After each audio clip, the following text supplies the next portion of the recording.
Now listen to this, 255 horsepower, 258 pounds of torque, 0 to 60 in 7.8 seconds, and 5 minutes to refuel this thing that'll give it a range of 500 miles. And the fact is, none of it matters. The reason is you can't refuel it. At least 99% of you can't, but I'm in Korea where hydrogen infrastructure actually exists to find out if Hyundai built something brilliant that the world just isn't ready for. What's it like? Buckle up, my friends. Let's go for a drive.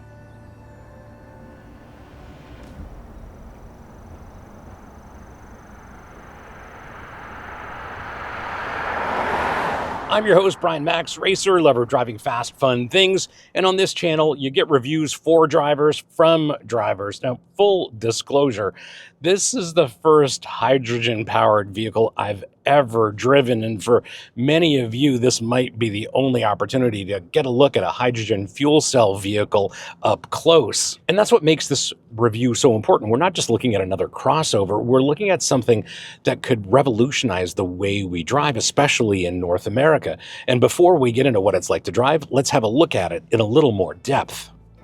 The thing is, we don't see a lot of fuel cell vehicles in North America, but this is the all-new version, and it's the third generation of Hyundai's NEXO. It's been completely redesigned in Hyundai's Art of Steel design language. It's bigger and more powerful than ever before. The fuel cell stack has a 94 kilowatt net system output. There is a single electric motor at the front that makes this front-wheel drive. It does produce 201 horsepower, or 150 kilowatts, and 258 pounds of torque, or 350 newton meters. There's a 2.64 kilowatt-hour high-voltage battery on board. Hydrogen storage is 6.69 kilograms, and target range is about 500 miles or 800 kilometers. Steering's electrically assisted. There is some sophisticated torque vectoring going on. Hyundai calls it e-handling. Towing capacity is 2,200 pounds, and curb weight of the NEXO in North American specifications to be determined, but should be around 2 metric tons, which makes it 4,400 pounds. And in general terms, with these specs for a mid-sized crossover, that's just brilliant in a world with a functioning infrastructure. In our world, in North America at least, these specs are like having a PhD in Latin. Technically impressive, genuinely useless for most situations. The engineering's legitimate, and Hyundai spent nearly 30 years developing this powertrain. In North America, we've spent the same number of years not building the infrastructure to support it. And we're in Korea where the hydrogen infrastructure actually works, and that context matters for what's practical versus what's possible in North America. And if you appreciate reviews with that kind of depth, be sure to subscribe. Behind the wheel, we have Hyundai's refreshingly simple, straightforward, and honest ergonomics. It's so easy to interface with this NEXO with one big difference. This has outboard mirrors that use cameras instead of conventional mirrors, and I do have to say that this is a little bit of an acquired taste. I've spent all day yesterday and all day today driving this NEXO, and I'm still not accustomed to these. It's an interesting thing, but for me, I'd rather have outboard mirrors. There are a lot of technical advantages that could be deployed by a mirror system like this, and it could virtually eliminate blind spots. Other than that bit of new tech, really everything here is simple, straightforward. The seating position is spot on. I'm seated high off the road. That's one of the reasons why people buy crossovers, for that taller hip point and better visibility. The steering wheel is just wonderfully shaped and sized. It encourages you to have your hands at 9 and 3. No, these are not shift pedals. These change the levels of regenerative braking. The seats are a whole story unto themselves, but from my perspective here in the driver's seat, these seats are exceptionally comfortable, even over long distances. Of course, they're heated and cooled here, but I really appreciate the comfort and the support of these seats. This is also incredibly spacious, both here in the front row as well as in the second row, and there's a ton of storage underneath the hatch. And another thing about these seats, these are what Hyundai calls relaxation seats, and they are a totally different experience. Press a button, the seat reclines, and a leg rest deploys, and suddenly you're in business class on Korean Air. The problem is perhaps context. Hyundai engineered seats this comfortable because they know you might be spending quality time in this vehicle while you wait for infrastructure to catch up with the product. Just kidding. The rear seats recline further than the previous generation. There's improved headroom, shoulder room, leg room. Basically, Hyundai looked at the first NEXO and thought, people might actually be going on road trips in this thing. Let's make it really nice. And mission accomplished. It's genuinely spacious and genuinely comfortable in here. Everybody loves to talk about digital screens, and we've got a couple of 12-inch digital screens here. Thankfully, this is a driver-centric setup. It seems like Hyundai's interior design team has apparently decided that all future vehicles should feel like you're sitting inside a very expensive computer monitor. Seriously though, this interior is genuinely good and the ergonomics are extremely well sorted. But here's the thing, they've integrated those digital side mirrors to display on the dashboard edges, which is clever packaging, but also means you're managing multiple images simultaneously. Yes, that's a lot of visual information here from time to time, but it's certainly far less stressful than if you're in Southern California looking for a functioning hydrogen station. Fun fact, Korea developed their fully functional network of hydrogen stations in about 5 years with the coordination of various levels of government. Comment with your prediction. How long will it take any region in North America to have a fully functioning hydrogen network? Let me know in the comments.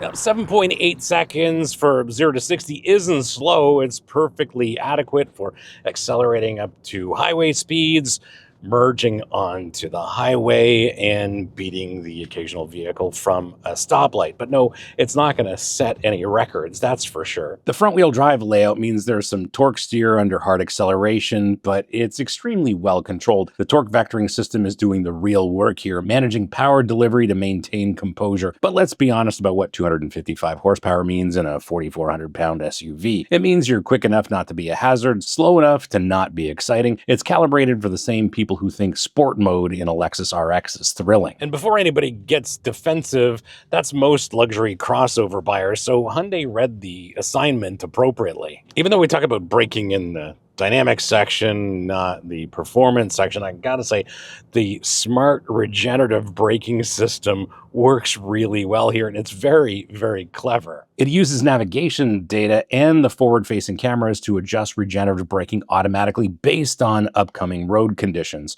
Approaching a turn, it increases regen to slow you down. Traffic ahead, more regen. Open highway, it coasts more freely. The system reduces driver input, making the driving experience smoother, and it maximizes efficiency. It's the kind of feature that seems gimmicky until you use it for a couple hundred miles and you realize you're barely touching the brake pedal. This is where hydrogen's weight advantage over pure EVs shows up. The regenerative system has less mass to manage, so it's more responsive and efficient. It's a small thing, but it's very real and it works very well. If you appreciate we review a diverse set of vehicles on this channel, well, the merch store supports that.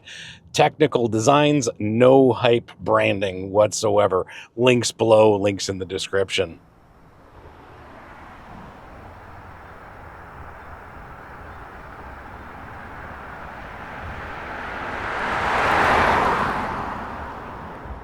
Dynamically, the overall setup here is very much to be crowd-pleasing, but with a little bit of a surprise.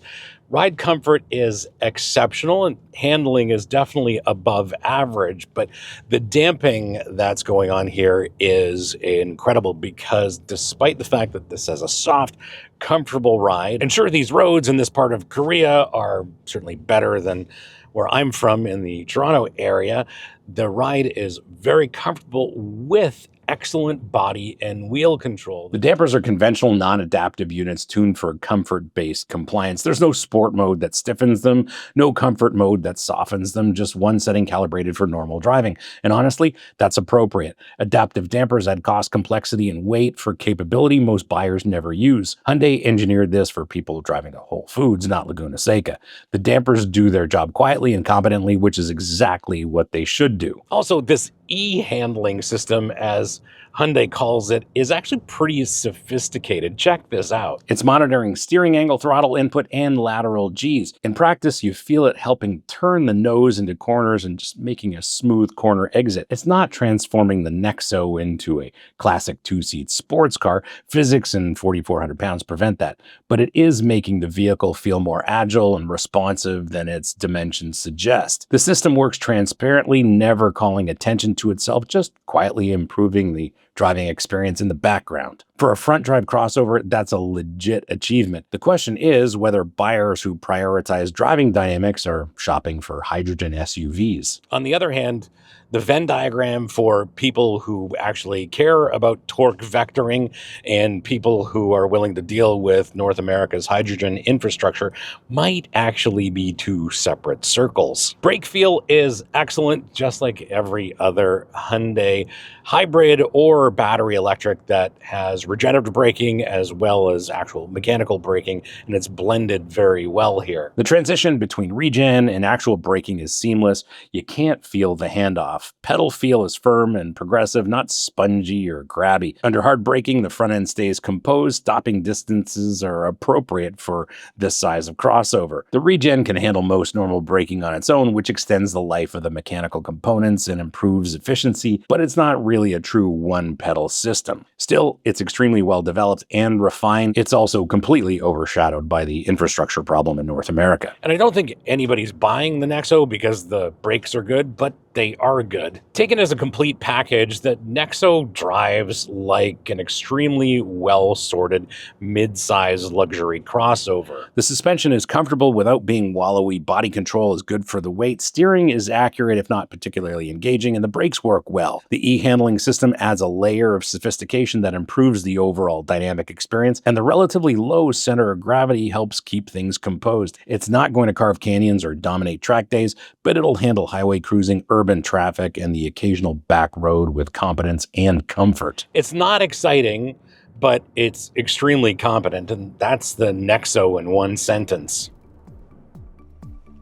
How do you spec yours? Well, this is a difficult question to answer because I don't have pricing yet. In Canada, this is going to be fleet only. You can't buy it as a consumer, at least just yet.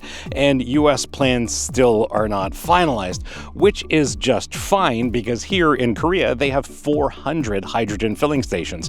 In North America, there's less than 100, and the vast majority of them are in California in various states of repair. So whether this costs $50,000 or $80,000 is like debating the price of beachfront property on Mars. Technically, it has a number. Practically, it doesn't really matter. The real price is infrastructure anxiety, range planning stress, and explaining to your friends why you bought a car that can only be refueled in one state or one province in Canada. In North America, Hyundai could give these away for free, and adoption would still be constrained by the fact that fueling infrastructure is less developed than Elon's social skills. And if you think more people need to see the benefits of hydrogen-powered vehicle tech, especially in a country like this where it makes a lot of sense, be sure to hit that like button because it makes a huge difference.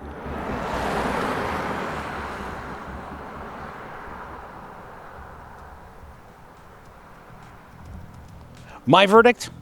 255 horsepower of irrelevance? Well, no, the engineering's not irrelevant. The driving dynamics certainly aren't irrelevant. The fact that Hyundai created something that genuinely feels different from both traditional EVs and obviously different from internal combustion engines, that's not irrelevant. What's irrelevant is if you're watching this in Minnesota or Texas or Ontario, this is automotive tourism. It's a museum piece you can't own for the tiny amount of people in California with access to functioning hydrogen stations, and I want to emphasize functioning because we know that's its own adventure. You're getting something genuinely interesting. But let's be honest, great engineering trapped in infrastructure purgatory isn't innovation. It's tragedy, and until the hydrogen infrastructure matches the ambition of vehicles like this brilliant engineering remains theoretical for most of us. Would I buy a NEXO? Well, I don't think that's a real question because I'd have to live in a region with a network of hydrogen filling stations, and where I live in Toronto, that is not a possibility. There are actually zero. It's a bit ridiculous because there is a lot of political pressure for manufacturers to sell